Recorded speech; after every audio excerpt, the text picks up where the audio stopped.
भारत माता की जय। इस गणतंत्र दिवस की हार्दिक शुभकामनाएं सभी को। इसके साथ हम इस सेशन की शुरुआत करते हैं।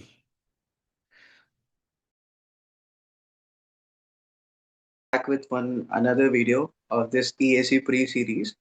So this time I have two veterans of this exam who have secured very amazing rank in their times. We have Kartike, the owner of that Telegram group ESEC mains, and we have Shubham. Kartike got rank 1 in 2021. Shubham got rank 5 in 2021. Ask from them what was their mindset while attempting the. I'm not talking about the preparation. I'm just talking about the execution time. What was in their mind? What was their strategy? What was their contingency plan in case if things backfires? If then what backup did they had in their mind? Okay, Kartike, welcome here. I'll start with you. Kartike, आवाज आ रही है? जी भाई। Yes. तो कार्तिके, you are in CPWD, right? So how's life there? Life अच्छी है। थोड़ी सी hectic है। Posting पे काफी कुछ डिपेंड कर जाता है सीपीडब्ल्यूडी में। कुछ Okay, you पोस्टिंग्स are काफी posted at. रिलैक्स्ड रहती है। अभी मैं सेंट्रल विस्टा प्रोजेक्ट में पोस्टेड हूँ। तो Okay, मतलब. यहाँ पे थोड़ा सा प्रेशर ज़्यादा है, काम वगैरह का। तो लाइफ Okay. थोड़ी सी हेक्टिक चलती है। लेकिन मतलब हर टाइप का एक्सपीरियंस है डिपार्टमेंट में। जिनको रिलैक्स्ड पोस्टिंग्स चाहिए वो भी अवेलेबल हैं। प्रोजेक्ट्स में थोड़ा सा हमेशा वर्क जो है हेक्टिक रहता ही है। Okay. तो कार्तिक के प्री याद आ रहा है 2021 का? भी याद तो आ रहा है, 2020 और 2021 दोनों का ही याद है। प्रीलिम्स तो क्या मतलब प्लानिंग क्या थी पेपर अटेम्प्ट करते समय? मतलब कैसे करना है, पहले पढ़ना है प्लानिंग पेपर या पहले? देखो, 2020 में तो मेरे पास इतनी मैं कोई प्लान नहीं बना के गया था, क्योंकि 2020 में मेरा सिलेबस भी इनकम्प्लीट था। और ओके. टेस्ट सीरीज भी मैंने बहुत ज़्यादा अटेम्प्ट की नहीं थी। बट 2021 में रिलेटिवली मैं बेटर प्रिपेयर्ड था। पहली चीज़ तो प्रीलिम्स में मुझे लगता है कि सिलेबस कंप्लीशन एक बहुत बड़ा रोल प्ले करता है। अ, जितना हमारा सिलेबस कंप्लीट होगा उतने ही ज़्यादा हम लोग क्वेश्चंस को अटेम्प्ट कर पाएंगे। तो पहली तो वो चीज़ है। दूसरी, हाँ. प्रीलिम्स में रहता है कि स्पीड और एक्यूरेसी बहुत ज़्यादा मैटर करती है। और बिना कैलकुलेटर के हम लोगों को 3-4 महीने पहले ही प्रैक्टिस करना शुरू कर देना चाहिए। कई लोगों को मैंने देखा जो कि विद कैलकुलेटर प्रीलिम से पहले प्रीवियस ईयर क्वेश्चंस वगैरह सॉल्व करते हैं। तो वो प्रैक्टिस बिल्कुल भी ठीक नहीं है प्रीलिम्स के लिए, क्योंकि बाद में क्या है कि जब हम लोग मैनुअली कैलकुलेशन शुरू करते हैं तो मिस्टेक्स भी होती हैं और स्पीड भी कम बनती है एग्जाम के अंदर। तो पहली चीज़ तो ये है। दूसरी चीज़ जो मैंने की अपने सेकेंड अटेम्प्ट में वो थी कि मैंने जिस तरीके से मैं अप्रोच करता था पेपर को वो बिल्कुल चेंज कर दिया। पहले मैं क्या करता था कि क्वेश्चन नंबर 1 से शुरू करता था और प्रोसीड करता था serial number wise. But second attempt में जैसे जैसे मैंने टेस्ट सीरीज देना शुरू किया, मुझे रियलाइज़ हुआ कि मैं कभी 100% पेपर जो है अटेम्प्ट ही नहीं कर पाऊंगा इस अप्रोच से। तो फिर मैंने क्या किया कि पहले मैं सिर्फ थ्योरेटिकल क्वेश्चंस अटेम्प्ट करता था। कुछ असर्शन रीजनिंग क्वेश्चंस आते हैं उनको भी मैं फर्स्ट आइटरेशन में ही कर लेता था सॉल्व। सेकंड आइटरेशन में फिर मैं न्यूमेरिकल्स पिकअप करता था जो कि इजी न्यूमेरिकल्स थे। मतलब put put values in the formula और आंसर आ जाए उस टाइप के न्यूमेरिकल्स सॉल्व करता था। और थर्ड अटेम्प्ट में थर्ड आइटरेशन में फिर मैं थोड़े से जो टिपिकल मुझे लगते थे न्यूमेरिकल्स उनके ऊपर मैं फोकस करता था। तो इस तरीके से मेरा एटलीस्ट ये मैं इंश्योर करता था कि जितने भी 150 क्वेश्चंस या 100 क्वेश्चंस पेपर में आए हुए हैं उनको मैं एटलीस्ट एक बार पढ़ लूँ। जो मेरी पिछली अप्रोच थी वो खराब इसलिए थी क्योंकि कुछ क्वेश्चंस बिना पढ़े ही मिस हो जाते थे मुझसे, जो कि बिल्कुल भी ठीक नहीं है। तो इस तरीके से मैंने जो है अपना कवरेज जो है इंक्रीज किया अपने सेकेंड अटेम्प्ट में। बाकी एक चीज जो मैंने की वो की कि बहुत सारे हमारे क्या रिपीटेटिव मिस्टेक्स होती हैं पेपर में। तो रेपिटेटिव मिस्टेक्स का मैंने एक अलग से रजिस्टर बना लिया, एक कॉपी बना ली बेसिकली शॉर्ट नोट्स टाइप। उसके अंदर मैं टेस्ट सीरीज के अंदर जो भी मिस्टेक्स कर रहा था उनको मैंने नोट करना शुरू किया, और एग्जाम से एक दो दिन पहले मैं उसको उन शॉर्ट नोट्स को एक बार रिवाइज कर लेता था कि क्या मिस्टेक्स मुझसे जनरली पेपर में होती हैं।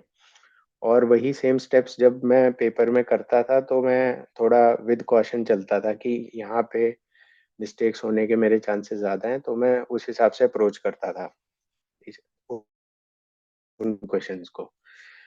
तो एक मैंने ये प्रिकॉशन लिया था, और स्पीड बढ़ाने के लिए बेसिकली मैंने कुछ जो भी हमारे फॉर्मूलेज होते हैं उनमें कुछ लॉगरिथम्स होते हैं, स्क्वायर रूट्स, क्यूब रूट्स, तो उस टाइप के मैंने एक्सप्रेशंस को अप्रोक्सीमेटली याद करना शुरू कर दिया था। तो उससे क्या था कि थोड़ी सी स्पीड और इंक्रीज हो जाती है। और एक मैंने अप्रोक्सीमेशन से बहुत ज़्यादा प्ले करना शुरू किया सेकेंड अटेम्प्ट में, स्पीड इंक्रीज करने के लिए बेसिकली, कि ऑप्शंस अगर वाइडली स्पेस्ड हैं तो फिर मैं अप्रोक्सीमेशन उस हिसाब से थोड़ा ज़्यादा कर लेता था जिससे आंसर जल्दी आ जाए। तो ये कुछ स्टेप्स थे मेरे सेकेंड अटेम्प्ट में प्रीलिम्स को अप्रोच करने के, जिसकी वजह से मुझे सिग्निफिकेंट इम्प्रूवमेंट दिखा मार्क्स ओके, तो बेसिकली इटरेटिव वे में आपको जाना है। पहले थ्योरी वाले क्वेश्चन जो एक बार में देखते ही समझ में आ जाएंगे, मतलब अटेम्प्ट करने की स्ट्रैटेजी मैं तुम्हारी डिकोड कर पा रहा हूँ। सेकंड स्टेज में थोड़े कम टफ, जो थोड़ा बहुत टाइम रिक्वायरमेंट है। थर्ड स्टेज में बहुत हार्डकोर न्यूमेरिकल्स। तो ये तुम्हारी अप्रोच थी प्री को लेके, जिससे तुम मैक्सिमम अटेम्प्ट कर पाए। और कुछ जो क्यूब रूट्स वगैरह होते हैं जो मेरे ख्याल से हाइड्रोलिक्स में काफी काम आते हैं, फ्लूइड मशीनरी और इस समय उस टाइप की चीजें तुमने याद कर ली होंगी, तो स्ट्रेट फॉरवर्ड तुमने आंसर को यूज किया। राइट। ओके, अब हम शुभम से पूछते हैं। कार्तिकेय, प्री में कितने आए थे उस टाइम, याद है 21 में? मेरे आई थिंक 220 के आसपास थे। 320? 220 थे, अच्छा हाँ, टेक्निकल में 220 थे, और टेक्निकल में 225 थे, और जीएस में 88 के आसपास थे। मतलब वही 308 तो के आसपास ओवरऑल, ना?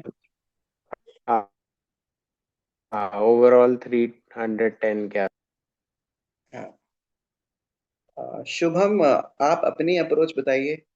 प्री की अप्रोच क्या थी? मेरे ख्याल से तुमने भी दो अटेम्प्ट दिए थे, 2020 में दिया था, 21 में, है ना? 20 हाँ में तो हम लोग साथ में ही प्रिपेयर कर रहे थे आईटी में। अब हाँ, अपना ये तो बताओ, है। How did you approach in 2020 and last में 2021? लास्ट में जैसे 20 की प्रिपरेशन कर रहे थे कार्तिकेय और मैं साथ में साथ इंटरव्यू की प्रिपरेशन कर रहे थे। ओके। बाद में 21 तो पूरा साथ में ही थोड़ा बहुत किया, क्योंकि जैसे वो ग्रुप्स होते हैं ना, क्योंकि मैं तो जॉब में लग गया था 21 में, हाँ। और वो कम ही टाइम मिलता था, तो ये ग्रुप के थ्रू थोड़ा हेल्प हो जाता था यार। क्वेश्चन वोश्चन पूछ लो और थोड़ा डाउट्स वाउट्स क्लियर कर लो आपस में। तो आई थिंक जैसे मेन जो क्वेश्चन यहाँ पे है कि भाई कि आपको पेपर कैसे अटेम्प्ट करना है, तो कार्तिकेय मोर और less covered all this strategy. मेरा भी सेम ही था, राउंड टाइप, जैसे पहला राउंड लो थ्योरेटिकल क्वेश्चंस का फॉर द इनिशियल 30 मिनट्स, उसके अंदर सारे हो जाते हैं ऑलमोस्ट थ्योरेटिकल वाले। और वो 30 to 45 कर लो, अगर ज़्यादा थ्योरी आ जाती है तो 45 तक हो जाती थ्योरी। और फिर नेक्स्ट अपना 1 hour 15 मिनट्स रखते हैं। तो जैसे अगर 30 मिनट्स में आता है तो 145 तक अपना सेकेंड राउंड ले लो न्यूमेरिकल्स का, जिसमें जो इजी इजी न्यूमेरिकल्स होते हैं वो सारे कर लो। फिर थर्ड राउंड जो होता है वो 2:30 तक मैं कंप्लीट कर लेता, जिसमें सारे मतलब जो थोड़े लेंथी क्वेश्चंस होते हैं वो भी अपना कवर हो जाते हैं। तो इस हिसाब से एटलीस्ट वो क्वेश्चंस तो कभी छूटते नहीं है कि जो कि बिना देखे अपने क्वेश्चन छूट जाते हैं ना। तो वैसा तो कभी रहता नहीं फिर इसमें। और आपका मोरलेस कैसा भी पेपर आए, कभी टफ आए कभी इजी आए, तो ये जो मिनट्स का गेम था ना, जैसे पहले राउंड 30 मिनट्स का है तो वो 40 में कर लो, फिर सेकेंड राउंड को उसी को ही अपना 2 बजे तक, 2 घंटे तक कंप्लीट कर लो, तो वो हो बेसिकली जाता। तुम्हारा आइडिया था कोई भी आसान क्वेश्चन नहीं छूटना चाहिए, और जो मेरे ख्याल से सबका ही था। टफ क्वेश्चन हाँ, छूट जाएगा कोई दिक्कत नहीं है, आसान वाला नहीं टफ छूटना चाहिए, राइट? नंबर सबके सेम है। हाँ। तुम्हारे कितने थे? टोटल आई थिंक 300 आए थे मेरे। 300 ना, उसी रेंज में। और इतने ही कुछ आए। Add on?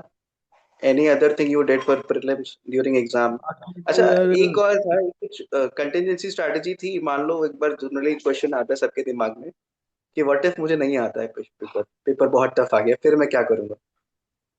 तो पैनिक नहीं करना है यार, ये तो अपन टेस्ट सीरीज से थ्रू करते हैं ना। तो ये मतलब मैंने मतलब फॉलो किया था क्योंकि मेरे पास इतना टाइम नहीं मिलता था।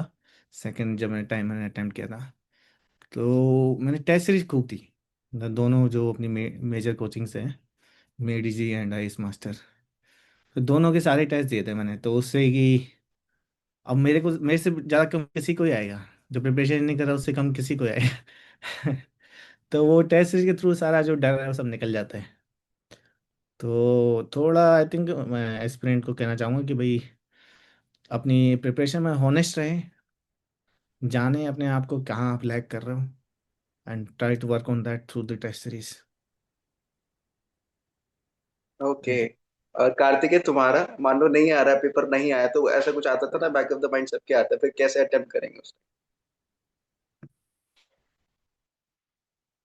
नहीं मतलब मेरा तो इसमें क्या है, थोड़ा सा माइंडसेट मैटर कर जाता है। माइंडसेट ऐसा रखना चाहिए कि पेपर अगर आसान है तो वो सबके लिए आसान है, तो बहुत खुश होने की बात नहीं है। और अगर पेपर मुश्किल आ गया तो सबके लिए मुश्किल है, तो उसमें बहुत दुखी होने की बात नहीं है। तो ये है बस कि अपनी प्रिपरेशन पे खुद पे भरोसा होना चाहिए जब पेपर देने जा रहे हैं। अगर मान लेते हैं 150 में से 50 क्वेश्चन सॉल्व ही नहीं हो रहे, तो फिर इतना भरोसा होना चाहिए कि वो बाकी लोगों से भी नहीं हो रहे होंगे। तो इतना जो है कंपटीशन में इतना कोई फर्क नहीं पड़ता।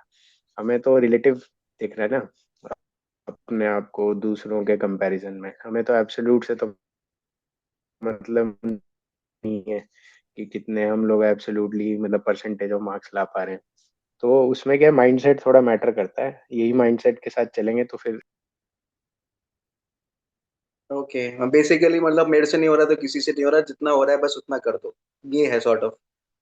जितना आ रहा है, अगर मैंने ढंग से प्रिपेयर किया है तो उतना ही ऑलमोस्ट सबको आ रहा है। कुछ 5-7 क्वेश्चन की बात होगी जो एक्स्ट्रा आ रहा होगा। इस माइंडसेट के साथ अप्रोच करना चाहिए, पैनिक नहीं करना चाहिए, right? So we have Tushar also online right now. Tushar, am I audible? हाँ भाई। हाँ हाँ भाई। सॉरी यार, वो फोन बज ही रहा था मेरा पीछे, तो फिर अरे मैंने कोई नहीं, अपना कोई नहीं। वीडियो और भाई ड्रॉप अभी करता सीधे रहा। उरी में बैठे हुए हैं भाई, आईडीएससी में है, live from Uri, -4 degree Celsius temperature. हाँ मैंने फिर सोचा यार, मतलब कैप अच्छा लगेगा नहीं, तो हीटर वीटर ऑन कर लिया मैंने, भाई ठीक अरे है। कोई बात नहीं भाई, क्या हम पहन ले, लोग अगर उसमें लग रहा है ठंड तो बाहर मत हो जियो। ठीक है। नहीं नहीं भाई, हाँ मेडिकल भी शायद हो ही जाएगा 1-2 हफ्ते में। हाँ ठीक है भाई, आ जाओ तुम भी, दिल्ली आ जाओ, जिस चीज के लिए तड़प रहे थे वो आ जाओ, हो जाएगा वो। हाँ। भाई और सेम बता। क्वेश्चन, तुमने तो पहले प्रीलिम्स में भी गाइड किया था, इससे पहले वाली वर्जन में अटेम्प्ट हाँ कैसे हाँ। करा? अटेम्प्ट यार भाई, मैं भी यही बोलूंगा कि मोरलेस जो कार्तिक और शुभम ने बताया भाई, यही है कि पहले तो स्क्रिप्ट थ्रू करना इजी क्वेश्चंस को। बेसिकली ये कभी कभी ऐसा होता है ना कि कोई ऐसा सब्जेक्ट है जो इतना अच्छा प्रिपेयर नहीं किया है, या फिर उसके क्वेश्चंस ऐसे हैं जो थोड़े टफर साइड के हैं, तो उनको थोड़ा सा शुरुआत में ही अगर उसी से स्टार्ट हो गया, जैसे अगर शुरुआत में सॉइल मिल गया, बीएमसी मिल गया, स्ट्रक्चर या सोम मिल गया, तो ठीक है भाई, अपना मोमेंटम शुरुआत से बन रहा है। बट अगर शुरुआत में ही अगर कोई ऐसा टफ सब्जेक्ट है जो उस साल टफ बना है, तो कभी कभी इग्नोर भी करने पड़ते हैं क्वेश्चन को शुरुआत में, पहले गो थ्रू में। शुरुआत का 1 घंटा सारे इजी क्वेश्चंस कर लिए। असर्शन रीजनिंग में भी कुछ कंफ्यूजिंग कंफ्यूजिंग होते हैं, तो उस पर थोड़ा स्टार मार्क कर लिया, और जो आसान वाले सेशन रीजनिंग है वो कर लिए। और जो आसान न्यूमेरिकल्स हैं, मतलब जो बेसिकली 1 या 2 मिनट ले रहे हैं, वो कर लिए। और बाकी कुछ कुछ तो पता होते हैं कि यार, जैसे स्पेसिफिक नंबर वाला क्वेश्चन हो गया, डायमेंसिटी नंबर वाला हो गया, तो वो थोड़ा टाइम लेगा, तो उनको बाद के लिए छोड़ा। और कुछ ऐसे क्वेश्चंस हैं, जैसे कुछ कुछ फॉर्मूलेज तो ऐसे होते थे इरिगेशन में या हाइड्रोलॉजी में, जो कभी कभी अपन नहीं पढ़ के जाते थे, तो ठीक है भाई, उसको अगर कुछ रिकलेक्ट हो पाया तो ठीक है। और मोरलेस समझ में आ जाता था कि यार अगर एवरेज पेपर है तो आई थिंक 130 135 तक अटेम्प्ट हो जाएंगे। बहुत आसान है तो ही जाना है वो 135 से ऊपर, और अगर मुश्किल है तो फिर पता लग जाता है कि यार ठीक है यार, 115 120 क्वेश्चन में अटेम्प्ट हो गए अच्छे से तो ठीक है। तो एक सॉर्ट ऑफ टारगेट सेट हो जाता है जब एक डेढ़ घंटा डाउन द लाइन है ना पेपर में, तो एक टारगेट अपने आप सेट हो जाता है। जैसे इस बार का प्रीलिम्स काफी इजी था, तो डेढ़ घंटे बाद समझ में आ गया था यार कि इसमें तो एटलीस्ट 140 तो अटेम्प्ट करने चाहिए, क्योंकि काफी आसान प्रीलिम्स है। और जीएस भी ऐसा ही था कि मतलब गेस वर्क हो रहा था, आराम से ऑप्शंस एलिमिनेट हो रहे थे, तो इसलिए अराउंड समझ में आ गया था कि यार जीएस में भी एटलीस्ट 75 to 80 तो अटेम्प्ट करना ही चाहिए। तो उस हिसाब से यार मतलब मेरा वैसे ही रहा कि शुरुआत में तो पहले इजी क्वेश्चंस को कर लिए सारे, और ये मेक श्योर करना है कि, ये बहुत सही चीज बोली कि यार ये मेक श्योर करना है कि कोई इजी था करना। कि बेसिकली तो ये था कि कभी कभी क्या होता है, जैसे जब मैं तो यार मतलब कुछ ज्यादा ही टाइम से दे रहा हूँ, तो 18 19 में क्या हुआ था कि भाई जैसे जीएस में कोई मैथ का क्वेश्चन फंस गया, या इसमें हम्म। कोई सोम का या फ्लूइड से क्वेश्चन फंस गया टेक में, तो बस उसको लेके बैठ जाना कि यार ये तो हो जाना चाहिए, ये तो किया था, ये आ क्यों नहीं रहा है, बस फिर हैरान परेशान हो जाना भाई।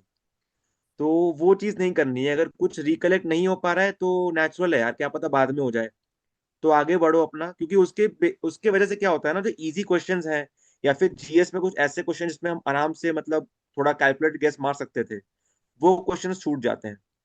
और वही मैंने मतलब इम्प्रूव अपॉन किया था 22 में भी और इस बार 25 में भी। तो उससे क्या होता है ना कि ठीक है, कुछ क्वेश्चंस पहले वन गो में नहीं आ रहे हैं, बट मैंने देखा है जनरली सेकेंड या थर्ड गो में ना वो क्वेश्चंस आ जाते हैं फिर। तो ये है बेसिकली जो मतलब थोड़ा। इटरेटिव अप्रोच रखनी है प्रीलिम्स के लिए ना, अटकना नहीं है बस, जो है अननेसेसरी किसी हाँ क्वेश्चन को टाइम नहीं देना है।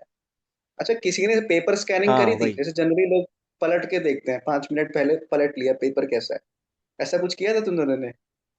शुभम, कार्तिकेय? हाँ यार, किया तो था यार एक बार देखने के लिए इजी वाले कहाँ है। पहले मेरे ख्याल से पेपर स्कैनिंग भी हम लोग करते हैं भाई, एक बार 4 पन्ने पलट लिए, उसमें कोई ऐसा क्वेश्चन है भाई जो डायरेक्टली पता है इसका तो आंसर ये है, तो कम से कम वो ऐसे हाँ 10 क्वेश्चन भी हो जाते हैं, लगता है चलो 20 नंबर आ गए 5 मिनट में। बहुत मेरे ख्याल कॉन्फिडेंस से मिलता है वो, उससे। हाँ, मोर और लेस मैंने भी जो आपने बोला वही किया था, बस ये पेपर स्कैनिंग शायद किसी ने बोला नहीं, किया होगा सबने, लेकिन बोला हाँ नहीं वो बस। किया हो गया है। वो तो है ना? इन्विजिलेटर बोलती है ना, या बोलता है कि नहीं खोलना नहीं है, बट फिर भी थोड़ा बहुत तो हाँ दिख ही जाता है कि अंदर क्या क्वेश्चंस है। हाँ हाँ हाँ, मतलब भी चेक कर वो लेना तो भैया। तुम कुछ तुम तो टाइम किसी चुरा एक के बात पेज कर रहे हो, मैं पूछना तो होता टाइम खुल ऑन होते ही बोल रहा हूँ, सबसे पहला काम वही किया, पेज पलट के देखो भाई किस सब्जेक्ट के ज्यादा है, है। हाँ आसान वही। वाले कितने हैं, टफ वाले कितने हैं। है। कोई हाँ नहीं। फर्क पड़ता है उससे। मैंने सोचा था शुभम के साथ एक सीपीडब्ल्यूडी की वीडियो बनाऊंगा, बट अब मैंने अगर इसके साथ बना ली ना, कोई ईएस की तैयारी करना छोड़ देगा, इसलिए मैंने ड्रॉप कर दिया भाई। अरे नहीं नहीं यार, थोड़ा ऐसे नहीं। करना चाहिए मजाक नौकरियां। कर रहा हूँ, करना चाहिए हाँ। ना। हाँ, करना चाहिए, अच्छी नौकरी। ठीक है भाई। चलो यार, thank you guys, Kartikeya, Shubham and Tushar, for coming and definitely giving your valuable time. और आगे ऐसा कोई और कुछ और आया दिमाग में कुछ, तो फिर definitely I call you again, I approach you again. Thank you for this हाँ टाइम। यार बिल्कुल। Thank okay you okay. भाई। जी। Okay Kartikeya, thank you. Okay, चलो वाइंड अप कर रहा हूँ, है ना? ओके, हाँ, बाय बाय। ठीक। बाय।